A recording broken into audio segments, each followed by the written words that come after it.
नमस्कार दोस्तों।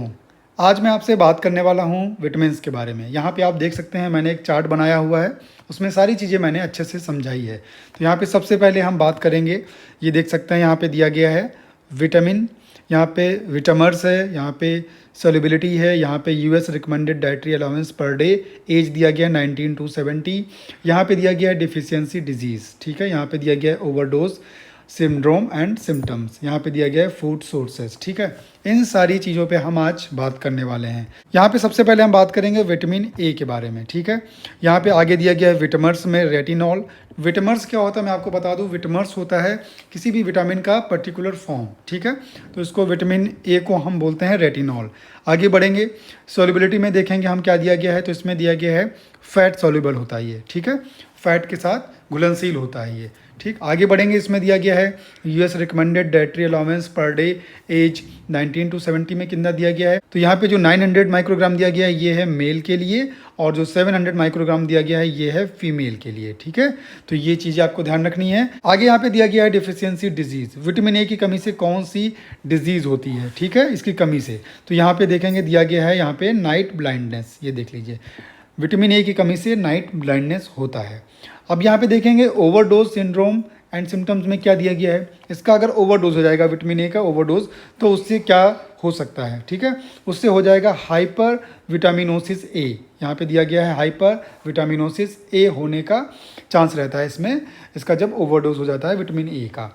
यहाँ पे फूड सोर्सेज में दिया गया है, आगे आप देखेंगे फूड सोर्सेज में कि कौन से फूड से ये हमें मिल सकता है विटामिन ए। तो यहाँ पे जो विटामिन ए का फॉर्म होता है रेटिनॉल, ये हमें मिलता है फिश से, in general liver and dairy product से ये हमें मिलता है रेटिनॉल, ठीक है। आगे हम बढ़ेंगे अगले विटामिन की तरफ। तो यहाँ पे दिया गया है हमारा अगला विटामिन B1, ठीक है। इसका विटामर्स होता है थायमीन, इसको थायमीन बोलते हैं, और ये जो होता है ये वाटर सोल्यूबल होता है, ठीक है।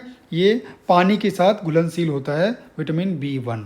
और यहाँ पे इसका जो डाइटरी अलाउंस है पर डे का, वो यहाँ पे दिया गया है, देख लीजिए आप। तो इसमें 1.2 mg दिया गया है मेल के लिए, और 1.1 mg दिया गया है फीमेल के लिए, ठीक है। तो ये चीज़ आपको ध्यान रखनी है, अलग अलग है दोनों का, मेल फीमेल का। और इसकी डिफिशियंसी से कौन सी डिजीज़ होती है, थायमीन की कमी से, B1 की कमी से होता है बेरी बेरी, ये देख लीजिए, ये दिया गया है बेरी बेरी होता है। ये एक डिजीज़ है जो कि विटामिन B1 की कमी से होती है। इसका ओवरडोज हो जाने से क्या क्या हो सकता है, यहाँ पे ये भी दिया गया है। इसका अगर ओवरडोज हो जाएगा तो यहाँ पे ड्राउजीनेस एंड मसल रिलैक्सेशन हो जाएगा, ठीक है। और इसका जो फूड सोर्स है वो क्या है, इसके बारे में भी हम बात करते हैं। इसका फूड सोर्स है whole meal grains, brown rice, vegetables, potatoes, liver, eggs, ये सारी चीज़ों में विटामिन B1 पाया जाता है, ठीक है। आगे हम बढ़ेंगे, आगे हमारा दिया गया है विटामिन B2 के बारे में बात करेंगे। यहाँ पे दिया गया है B2, इसका जो विटामर्स होता है वो होता है राइबोफ्लेविन, इसको राइबोफ्लेविन के नाम से भी जानते हैं, ठीक है। ये भी वाटर सोल्यूबल होता है, पानी के साथ घुलनशील होता है। इसका डाइटरी अलाउंस जो है पर डे का वो दिया गया है 1.3 mg पर डे मेल के लिए, एंड 1.1 mg फीमेल के लिए यहाँ पे दिया गया है, ठीक है। आगे देखेंगे तो इसकी डिफिशियंसी से कौन सी डिजीज़ होती है विटामिन B2 की कमी से। तो यहाँ पे आप देखेंगे दिया गया है एरिबोफ्लेविनोसिस हो जाता है, ग्लोसाइटिस हो जाता है, एंगुलर स्टोमेटाइटिस हो जाता है, ठीक है। ये सारी चीज़ें इसकी डिफिशियंसी से होती हैं। यहाँ पे इसके ओवरडोज होने से क्या क्या सिम्टम्स होते हैं, क्या क्या सिंड्रोम होते हैं, ये नहीं दिया गया है, लेकिन आगे हम बात करेंगे इसके फूड सोर्सेज की। ये विटामिन B2 हमें कहाँ कहाँ से मिल सकता है, तो यहाँ पे देख लीजिए दिया गया है, ये हमें डेयरी प्रोडक्ट से मिल जाता है, बनाना से मिल जाता है, ग्रीन बीन से मिल जाता है विटामिन B2, ठीक है। आगे हम बात करेंगे यहाँ पे विटामिन B3 की। तो यहाँ पे आता है हमारा विटामिन B3, ठीक है। ये देख लीजिए, ये है विटामिन B3, इसके बारे में हम बात करेंगे। तो इसका जो विटामर्स होता है इसको हम नियासिन भी बोलते हैं, यहाँ पे दिया गया है विटामिन B3 को नियासिन भी बोलते हैं। ये वाटर सोल्यूबल ही होता है, ठीक है, ये भी पानी में घुलनशील होता है।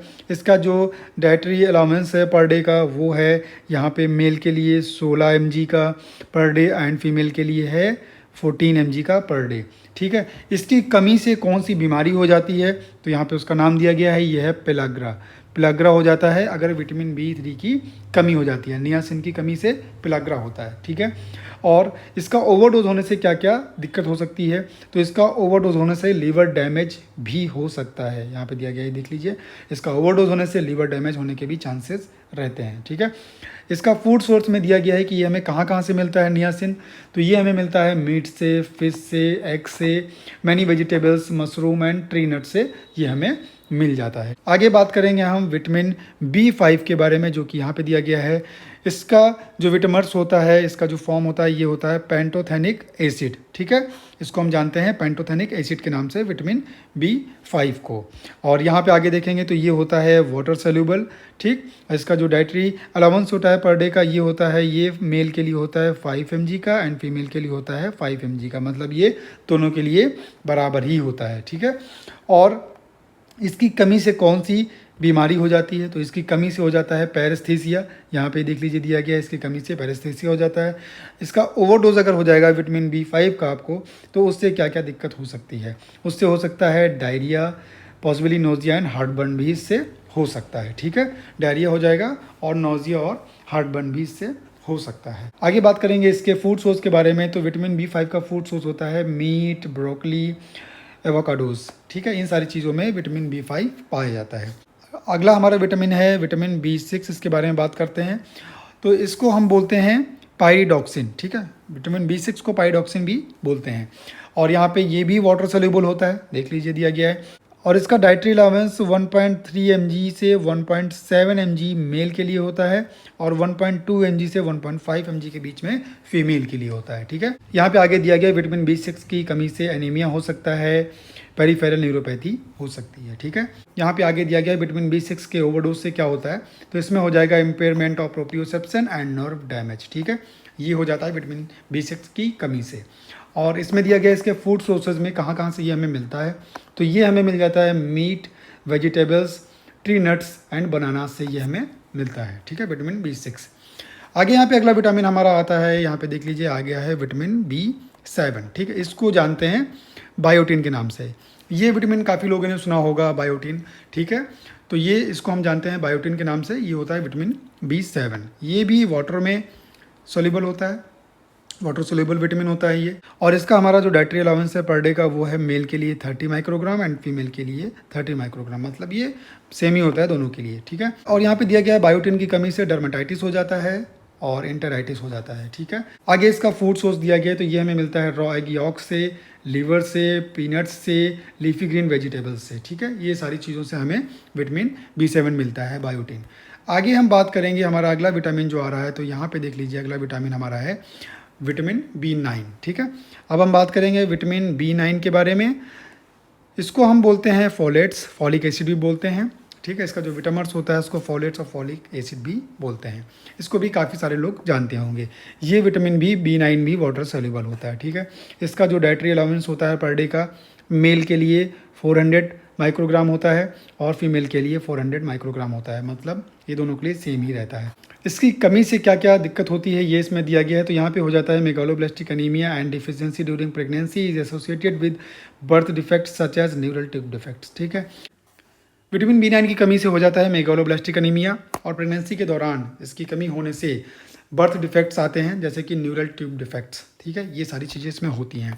अब यहाँ पे आगे दिया गया है विटामिन B9 के ओवरडोज से क्या होता है, इसमें दिया गया है main mass symptoms of vitamin B12 deficiency, ठीक है। आगे इसमें दिया गया है इसका फूड सोर्स क्या होता है, तो इसका फूड सोर्स होता है leafy vegetables, pasta, bread, cereals, liver, ये सारी चीज़ें इसके फूड सोर्स होती हैं, ठीक है। यहाँ पे हमारा अगला विटामिन आता है विटामिन B12। इसको हम जानते हैं साइनोकोबालामिन के नाम से भी, ठीक है। साइनोकोबालामिन के नाम से जानते हैं विटामिन B12 को। ये भी वाटर सोल्यूबल होता है और इसका जो डाइटरी अलाउंस होता है पर डे का, वो होता है 2.4 माइक्रोग्राम मेल के लिए एंड 2.4 माइक्रोग्राम फीमेल के लिए, दोनों के लिए सेम होता है, ठीक है। इसकी कमी से क्या हो जाता है, विटामिन B12 की कमी से हो जाता है विटामिन B12 डिफिशियंसी एनीमिया हो जाता है, ठीक है। यहाँ पे ये चीज़ आपको ध्यान देनी है। और आगे देखेंगे तो इसके बारे में दिया गया है इसका ओवरडोज होने से क्या क्या हो जाता है, तो ये नन प्रूवन, अभी ये प्रूवन नहीं है, अभी ये प्रूव नहीं हुआ कि इसकी ओवरडोज से क्या क्या हो जाता है, ठीक है। इसका फूड सोर्स देखेंगे क्या है, इसका फूड सोर्स होता है हमारा meat, poultry, fish, egg, milk.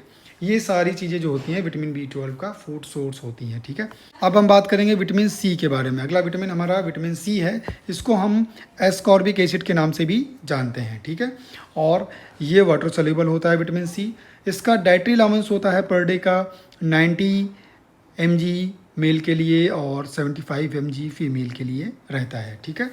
और यहाँ पे इसकी कमी से क्या होता है, विटामिन सी की कमी से आप सबको पता होगा स्कर्वी हो जाता है, ठीक है। ये एक डिजीज़ है, विटामिन सी की कमी से ये होती है। यहाँ पे आगे दिया गया इसके ओवरडोज होने से क्या होता है। इसके ओवरडोज होने से stomach pain, diarrhoea and flatulence हो जाता है, ठीक है। आगे यहाँ पे इसका फूड सोर्स दिया गया है many fruits and vegetables and liver, ठीक है। कई सारे फ्रूट्स होते हैं, वेजिटेबल्स होती हैं जिसमें विटामिन सी पाया जाता है।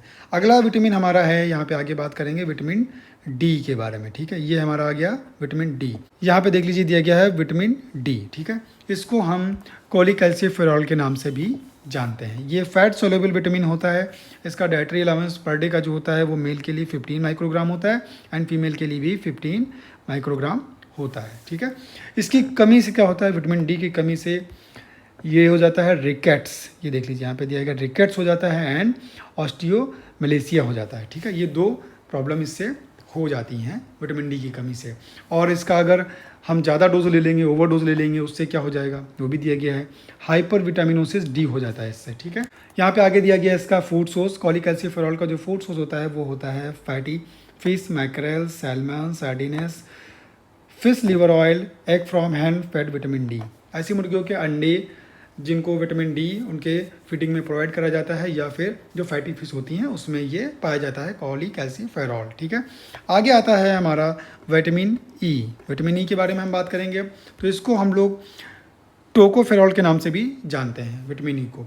ये फैट सोल्यूबल विटामिन होता है। इसका डाइटरी अलाउंस पर डे का होता है 15 mg मेल के लिए एंड फीमेल के लिए होता है 15 mg, मतलब दोनों के लिए सेम रहता है, ठीक है।